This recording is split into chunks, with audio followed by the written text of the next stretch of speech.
Welcome into the NFL Opening Line Report Monday morning, May 10th. We're breaking down the draft NFC teams, how we're grading them out. Looking forward to this upcoming season. The man, the myth, the legend himself at Teddy_covers on Twitter. Teddy, welcome in. Happy Monday morning to you. Hey, Drew, great to be here, my friend. How are you today? I'm doing good. Actually, I thought, last week was a great show, kind of grading out how the draft went. And this week, doing the other half of the NFL. We did AFC last week, guys. You can find it on YouTube or podcast form as well, Sports Memo Podcast for the AFC teams last week. But this week, we're getting into the NFC teams, Teddy. And right off the bat here, Arizona Cardinals. We're going in ABC order of the NFC teams, guys. I love this draft pick, Teddy. I really do. Concentrating here in the AAC a lot last season in college football betting. And Zaven Collins, the linebacker from Tulsa, he was all over the field, Teddy. Really big playmaker. I don't know how he's going to be in the NFL for sure, but I want to bet on this guy, Teddy. What are you feeling about the Arizona Cardinals? Well, I certainly don't argue with the pick of Collins with the first pick. The problem is that he's simply he's basically replacing Hassan Reddick. Mm-hmm. So it's not like it's a situation, Hassan Reddick went to Carolina in the offseason. So it's not like you're saying, all right, this is a situation where Arizona clearly got better at this position. They didn't. If they're lucky, they grade even there. And when you go down the line on the draft, yes, they needed a wide receiver. Rondell Moore, sure, he's okay. Yes, they needed cornerback help. Marco Wilson, yeah, he's okay. Right. But I'm not looking at Arizona's draft as something that in any way move the needle for this team to make them significantly better than they were a year ago. They were a pretty good team last year. Certainly offensively, they had, they showed signs. But, Arizona, lined as an 8-win team, 8.5, just under 500, basically. And I think that's where they deserve to be lined. I don't think the draft necessarily made them a whole lot better. I like what they did. And again, it's a team that needed help in the secondary where they got three, 2 cornerbacks and a safety in the draft. They needed defensive help, and they got some. Mm-hmm. But impact players, I'm not convinced, again, that the Arizona's draft didn't move the needle for me even a little bit. They're off season, okay, but again, not a team that, in my mind, is poised to take that next step from being okay to being a legit contender. I think Arizona's still a notch or two back. All right, good stuff, Teddy, to start off here with the Arizona Cardinals. Next team up, talking about playmakers here on the field. Atlanta Falcons, Kyle Pitts, tight end from Florida. Talking about the ATL, Teddy, here, the Dirty Birds, and playmakers. Did Arizona do it? I don't know. At least with the first pick, what a lot of people were talking about in the NFL draft, best player on the board at the 4th selection here, the Atlanta Falcons. That seems to be what they took here with Kyle Pitts. What are you thinking of the Falcons draft? Well, I mean, I certainly don't disagree with taking Kyle Pitts with the number 4 pick. The question is whether that's the need that Atlanta needed to fill. Mm-hmm. if you think about the Falcons, this is a team that hasn't been short on skill position talent. All right, it's not like their problem. Oh, we don't have enough pass catchers. Right. Let's see. And I don't know if Julio Jones been cut. There was talk he was going to get cut. There's salary cap. They have enormous salary cap issues. They really do. But it's also a roster with a boatload of holes, and they filled with that number 1 pick that they don't need. They didn't need Kyle Pitts. They need 6 other positions. Could they have used draft choices had they been able to trade down there? Absolutely. Pitts is an unbelievable playmaker. Okay, yeah. I mean, he's a stud and a half. But it's like they have so many needs, and they're lined to 7.5 wins. This team's lined as competing for last place, not competing for first place in the NFC South. So the markets are telling you. And again, Richie Grant with the 2nd pick, Jalen Mayfield with the 3rd pick, Darren Hall and Drew Dahlman, a couple of West Coasters in the 4th round. It's not like Atlanta isn't any better. But that's a team with a lot of holes, a new head coach. I've got my concerns about the Falcons, and I don't. Again, you can't criticize a Kyle Pitts pick. The guy's a stud and a half. Mm-hmm. But I'll criticize it. It was a wrong pick for Atlanta. It's not what they needed. And had they traded down when you're a team like the Falcons with 500 holes, okay, trading down can only help you. And the good organizations do it, and we didn't see Atlanta do it. All right, 2 teams down, third team up here as we're going in ABC order, guys, of the NFC teams in the NFL, obviously. Grading out the draft, looking forward to next year. Carolina Panthers, J.C. Horn, the cornerback out of South Carolina with the 8th pick in the draft. Teddy, what are you thinking here of the Panthers? So Carolina line, 7.5 wins, and there's money to the under on Carolina right now. I love the Panthers. I love what they did in the draft. I love what they did in the offseason. I like bringing in Sam Darnold. I like the fact that they didn't reach for a QB. And again, this is a team last year, if you remember, the whole deal with Matt Rule drafted 7 defenders with the 7 picks last year and start with another defensive player with their first pick in this draft. I'm never going to argue against a shutdown corner with your number 1 pick. And, you look at some of the depth that they picked up. I thought they made some nice moves. And again, their next 4 picks were all on offense, including some skill position talent, Terrence Marshall, Chuba Hubbard, Tommy Tremble from Notre Dame, I think, has a chance to help this team. But Carolina is kind of being overlooked in the betting marketplace. Again, they're line to 7.5 wins with money to the under. And I think this team got better in the offseason, both in free agency and in the draft. And I think they're an undervalued commodity right now. I like this Panther squad. I agree with you, Teddy. I like what they did. Their defensive focus last year, and good pick here at the first round pick. Next team up here, guys, ABC order, Chicago Bears. Justin Fields, quarterback out of Ohio State here, Teddy. I like the pick. I really do. I like the moxie that he had. He showed a lot in big games last season at Ohio State. What are you thinking here of the Bears draft? No. Again, Chicago is a bad organization. Okay, this has been a bad organization in recent seasons that hasn't changed this past offseason. When you sign Andy Dalton, you're like, I'm going to commit money to Andy Dalton. And then you say, all right, well, no, we're going to trade up and get Justin Fields. It's like, no, dude, one or the other. Okay, that's a lot of money to put at quarterback for a team that has 400 other. Again, it's not like the Bears are 1 player away or a QB away or anything like that. And what they had 2 picks, basically, that Tevin Jenkins. And Jenkins, fine. It should help their offensive line. But it's a Bears team. There were chemistry issues. There are offensive line issues. Defense isn't getting any younger. And to say, all right, well, we got a quarterback that we like. Again, go look at the history of the 4th quarterback taken in the NFL draft. All right. And you're going to see a whole lot more mediocrity than you are, hey, wow, I want to be betting on this guy. And it's nothing against Fields. I got nothing against him. He might end up being a star. But, in a division, and, obviously we're going to talk about all 4 teams in this division, but this is a winnable division right now. All right. And the Bears are just making tread water moves. I don't like anything. I really don't like anything Chicago did this offseason. Okay, I got you, Teddy. And maybe we can agree to disagree here. You say pick out the 4th quarterback drafted in the NFL draft, and you'll see a lot of mediocrity. I'll come back at you. Look at every quarterback drafted in the NFL, and you're going to see a lot of mediocrity, if not below mediocrity. So agree 100%, which is why I'm not going to make a move up for the 4th quarterback in the draft. Okay, fair enough. We got Dallas Cowboys, next team up, Teddy. Micah Parsons, the linebacker from Penn State. A lot of trading going on with this pick, but what are you thinking here of the Dallas Cowboys? Well, Dallas is another team that has, enormous needs on the defensive side of the football. Let me just get my Cowboys win total. So they're still lying in the 10 range, aren't they?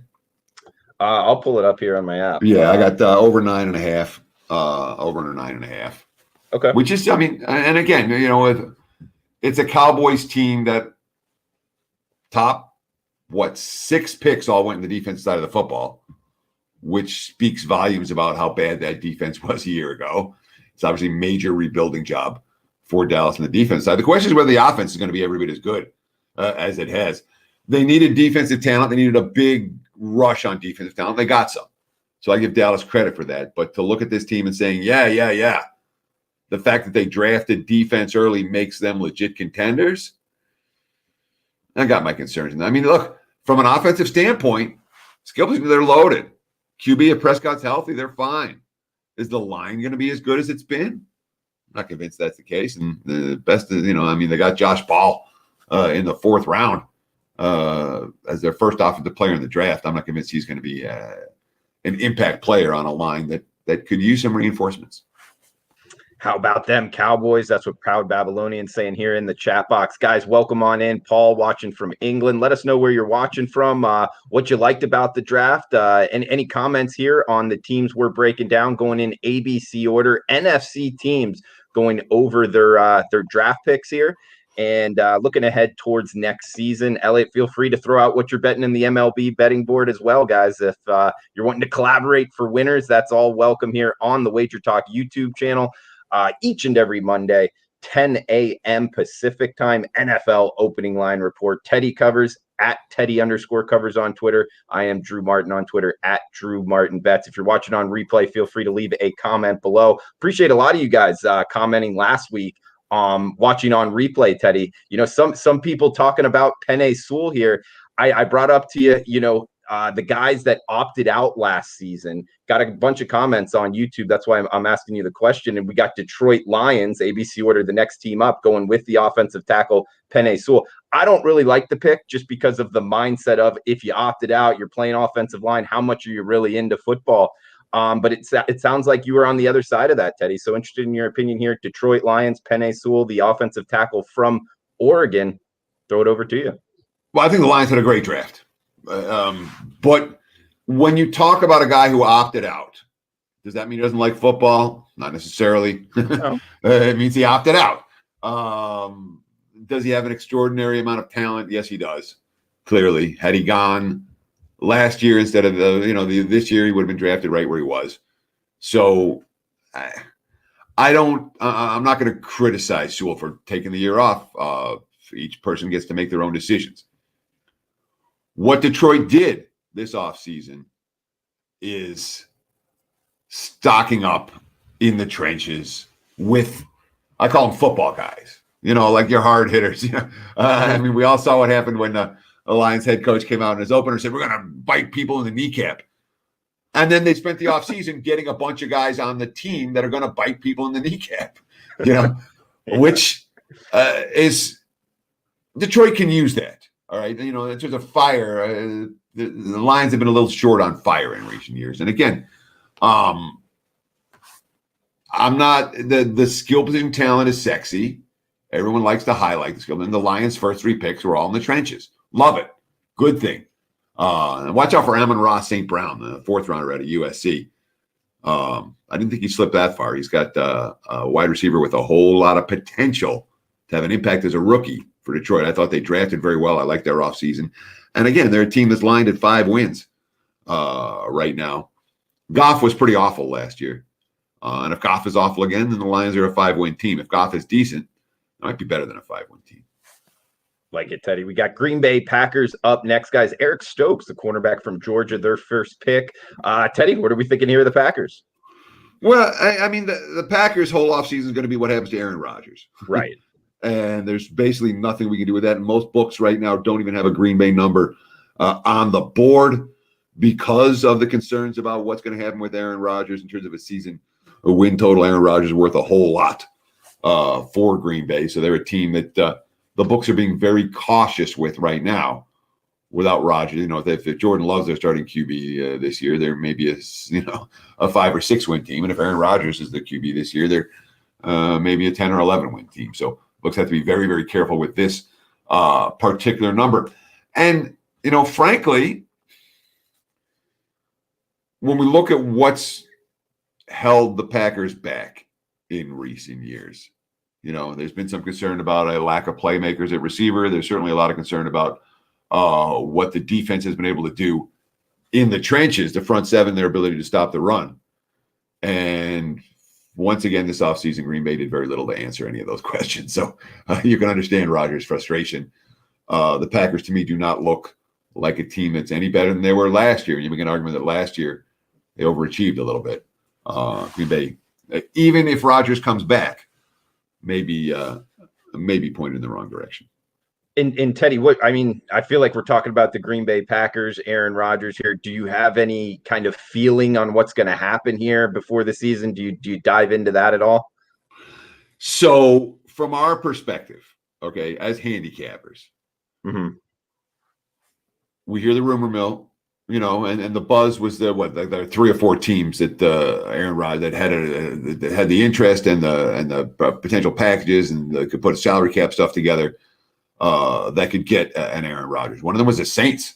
I don't know, they have the money to do that. But the Raiders are a team I've heard a lot about. The Broncos, probably the number one team on the list in terms of where Rodgers could go. But all this stuff for us it's like eighth-hand knowledge, The reporter that gets the info is getting third-hand knowledge. You know what I mean? So by the time it comes to us, it's and so really, I spend my time in the NFL. I spend very little time. Where's this guy going to go? Where's that guy going to go? I don't care. When he gets somewhere, I'm really interested. But in terms of me trying to handicap what the GMs are going to do and who's going to make the best deal and how much a team really wants someone, that's not info I'm privy to. It's not info anyone's privy to. And it's, it's educated guessing. But there's no, if I'm making a future book wager on the Broncos right now, I don't have no problem making an educated guess there. But you had to do that 2 weeks ago when Denver was still. Yeah. But realistically, I have no idea with Aaron Rodgers. I wouldn't put it a whole lot better than 50-50 that he comes back. Maybe 60-40 he comes back. Ish. Guys, check out Teddy Covers, WagerTalk.com. $9 Monday. He's got a free play up in MLB right now, and he's really hot.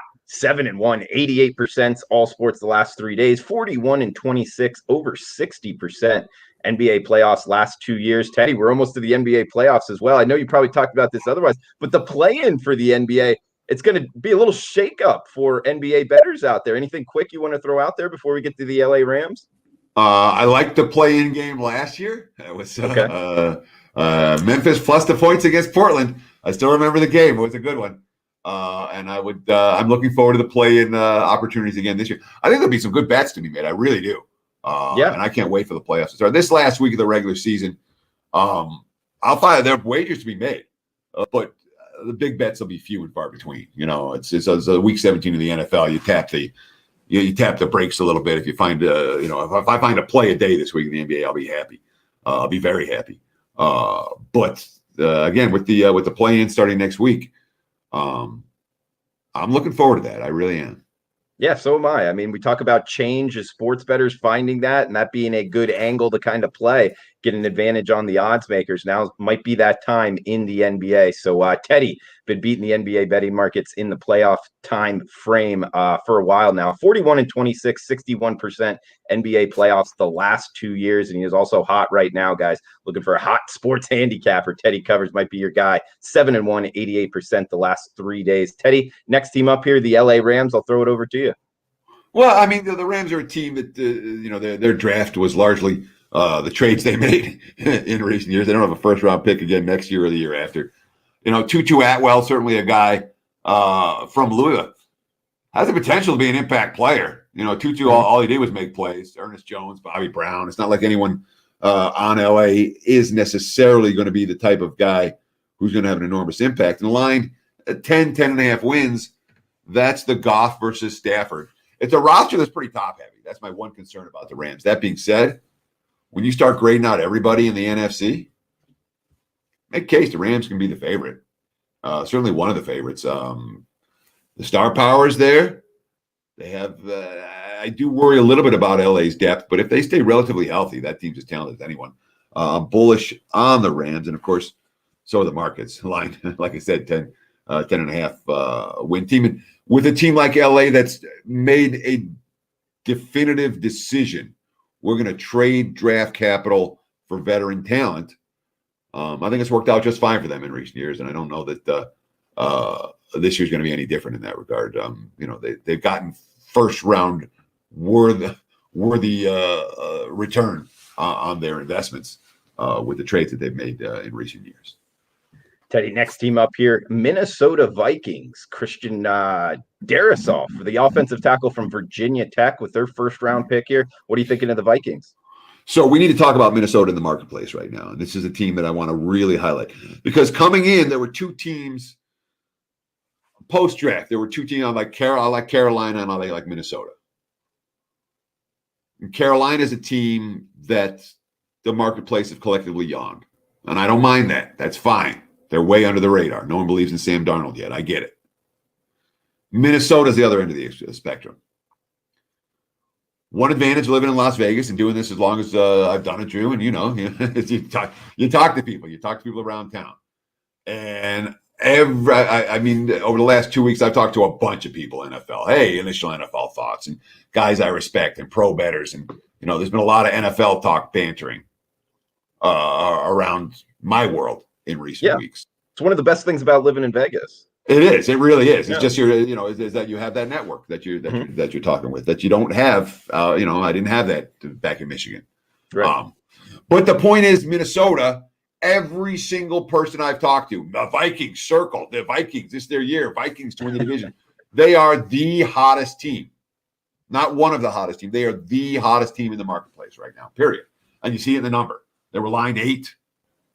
Now it's 8.5 to the over, heavy over. 8.5 over. I'm seeing minus 150 and higher in places. Minnesota's been a hot over ticket. So I will say this: if you like the Vikings, you want to bet them over sooner rather than later. You want to bet them in the future market sooner rather than later. And all of this stuff you want to do before Aaron Rodgers, if he gets traded.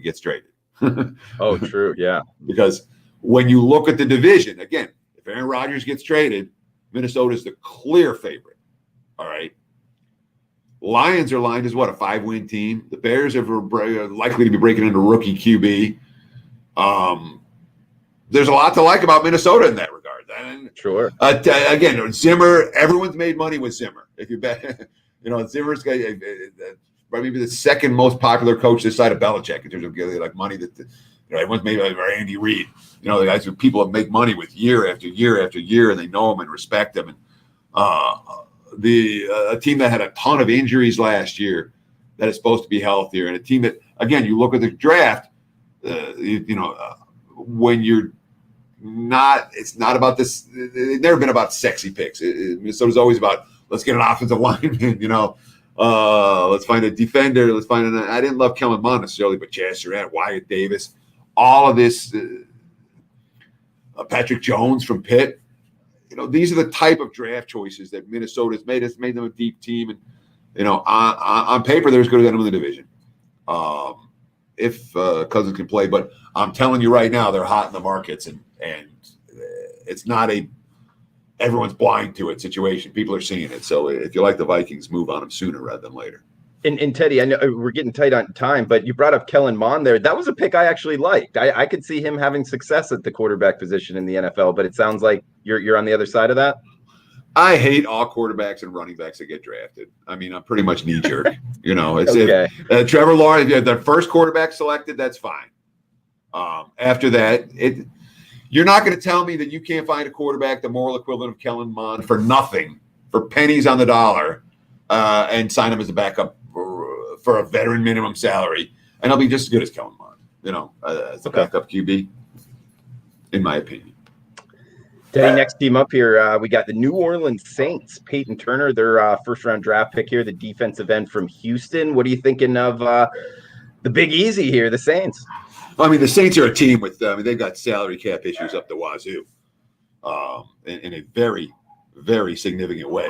And that's going to affect them this year and next year and the year beyond. And, it's a team that has those type of questions. Now, they're lined as 9 wins right now. Peyton Turner, and again, the Saints haven't had a whole lot of first-round picks.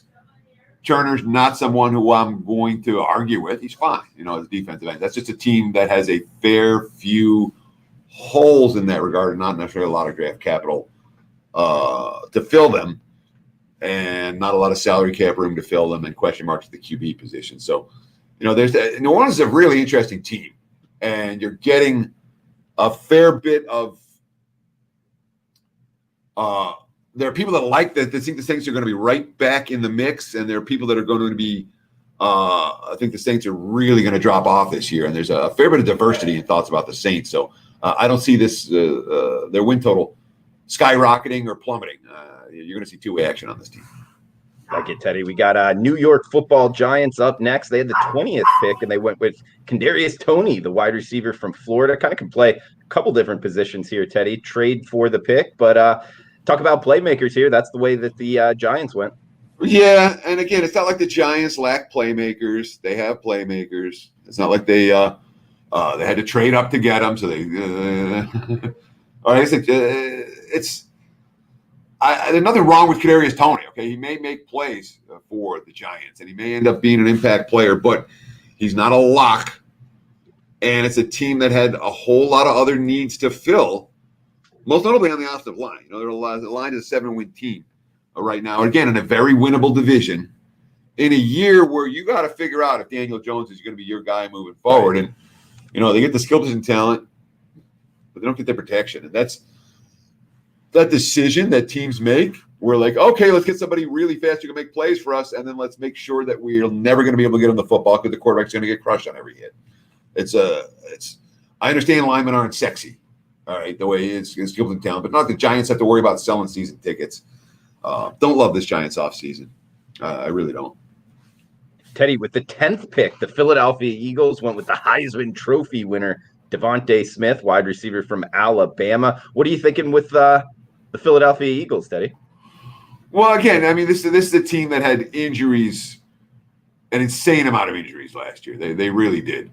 And your top two picks both coming from Alabama. You're like, okay, let's establish that winning culture. But Philly's a team with needs everywhere.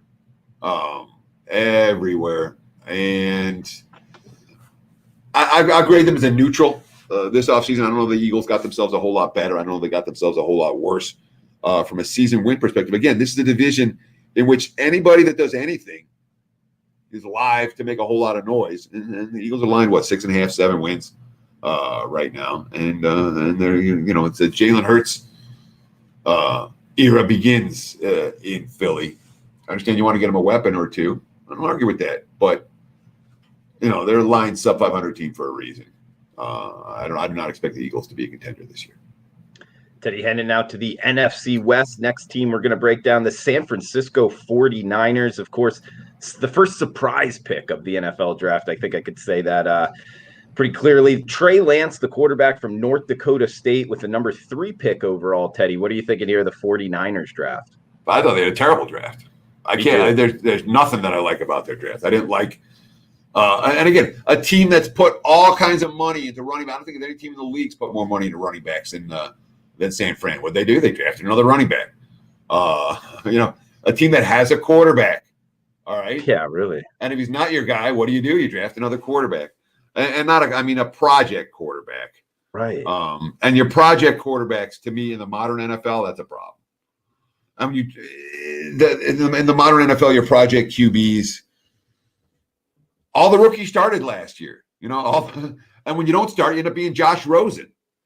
It's not even like it's the Aaron Rodgers era where you're going to sit the guy on the bench for a couple of years and give him a chance. I mean, that doesn't even happen anymore, ever. So it's a team that's up against it on the salary cap. It's a team that, from an injury standpoint, there weren't many teams that had suffered more injuries than San Fran last year. So from that situation, they should be better. But I don't look at the 49ers as a team that this draft excited me about what they're going to do. And again, lined at 10.5 wins. It's not like the markets are looking at San Fran and going, oh, this team's mediocre. They're pricing them as good as anybody else in the NFC West. Today, I like what you said earlier about pennies on the dollar, and it's almost like the Sam Darnold situation. I could see that happening with Trey Lance again. I really didn't like what the 49ers did with the number 3 pick here. Teddy, staying in the NFC West, next team up, the Seattle Seahawks. What are you thinking of Seattle here, Teddy? And Seattle's another team that you can't love their offseason. You can't love some of the friction between Russell Wilson and management. Right. Obviously, a squad that traded away their number 1. And again, you get Jamal Adams for number 1. That's okay. Dwayne Eskridge, the kid out of Western Michigan, he can play. But is he an impact player? No, he's not an impact player necessarily. He's not someone that you're sitting there going, yeah, Dwayne Eskridge is going to move the needle. And it's a Seahawks team that had, very little draft capital, very little free agent capital, all kinds of salary cap issues, some aging concerns. I'm not looking at Seattle this offseason as they got a whole lot better. necessarily. It's not that they got worse or a whole lot worse. And when you have a Russell Wilson at QB, positive things are likely to happen.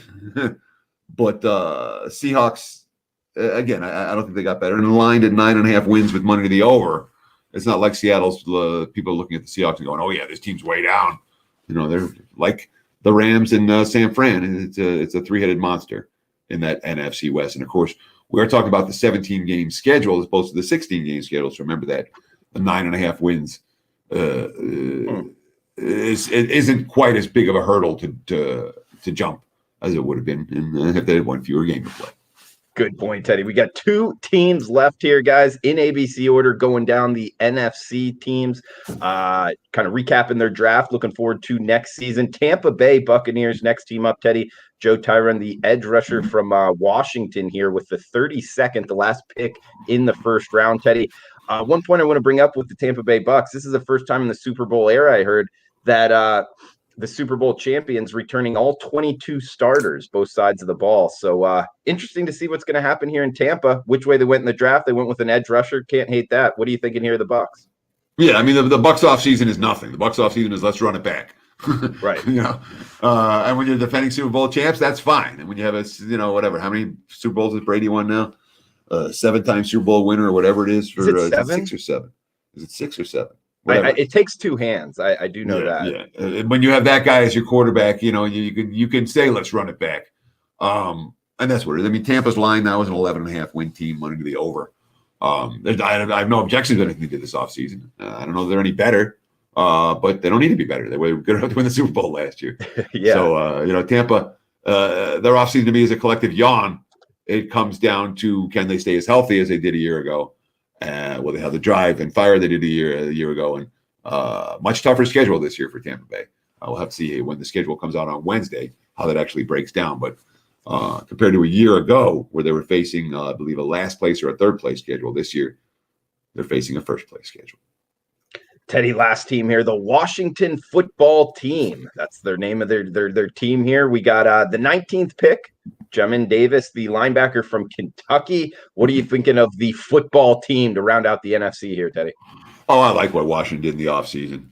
And again, the non-sexy picks at the top of the draft. We got a linebacker. We got a cornerback. We got a tackle. I'm all in favor of that.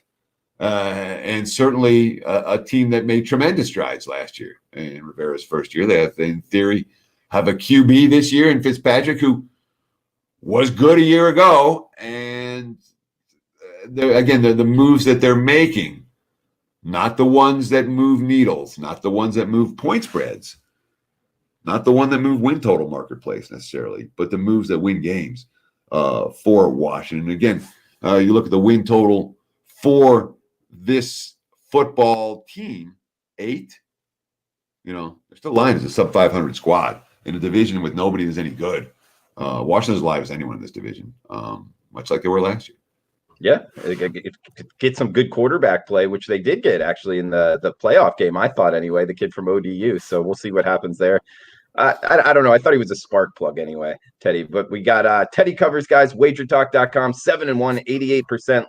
All sports last 3 days, getting down to the NBA playoffs, which the last 2 years, guys, 41 and 26, over 60%. Going to want to check them out. It's $9 Monday. A reminder, all plays, WagerTalk.com, discounted to $9. Teddy, a great choice here. Got a free play in MLB. You can go read it right now. WagerTalk.com, experts page, Teddy covers. Teddy, anything you want to throw out here before we shut this down? I'm just looking at Heineke in that playoff game. I was looking at that. And he did play pretty well. I remember the game. I remember cashing a ticket with Washington. Yeah, but I know that it wasn't pretty, and it wasn't easy. Yeah, he threw for 300 yards in the game and kept them in the contest. Your memory's good on that one. Drew, were there any questions in the chat that we didn't get to, or any comments? Are we out of time? I mean, we're up against it, but we can answer a couple here. Joe saying they actually get in a first place schedule. Saints won the right. Thank you, Joe. Good point. Excellent. Thank you. Yeah. And when I'm wrong, guys, please call me out in the chat, because I'd rather be wrong and give out good info than have people write comments. Oh, you're an idiot. I'm wrong all the time. Arthur Mead likes over wins for Washington. But thanks, Joe. That was great. Seattle gets a new offense coordinator. I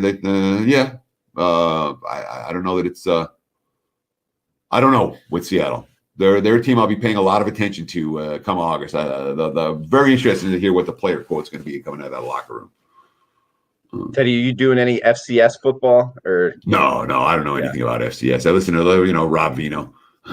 Yeah, guys, Rob Vino knows his stuff. We're going to do some look aheads towards college football coming up on the WagerTalk YouTube as well. But yeah, a lot of comments in here. Mason, David, CG fan, all you guys, proud Babylonian, killing it here in the chat box. We are against it time wise, Teddy, but like always, man, it's been fun. We broke down every single team in the NFL now. AFC last week, guys. Check it out on the WagerTalk YouTube channel or podcast forum, Sports Memo Podcast. And then this week now just did the NFC team. So for Teddy Covers, I am Drew Martin. Thanks for tuning in. Teddy, last words here? Yeah, sorry. We got two questions right at the end. I want to answer them. Okay. Over, under on Browns wins. I'm only looking over on Cleveland. Will Baltimore be improved? I expect my powering on the Ravens to be pretty comparable coming into the season as it was last year. I don't think Baltimore is better, but I don't think they're worse. Thanks for the questions, Chris and Arthur. And good luck today. Good luck this week. We'll do it again next Monday. Same bad time. Good luck, same guys. channel. Yep. Same time, same place right here. Come back and join us next Monday, guys. Best of luck with your bet.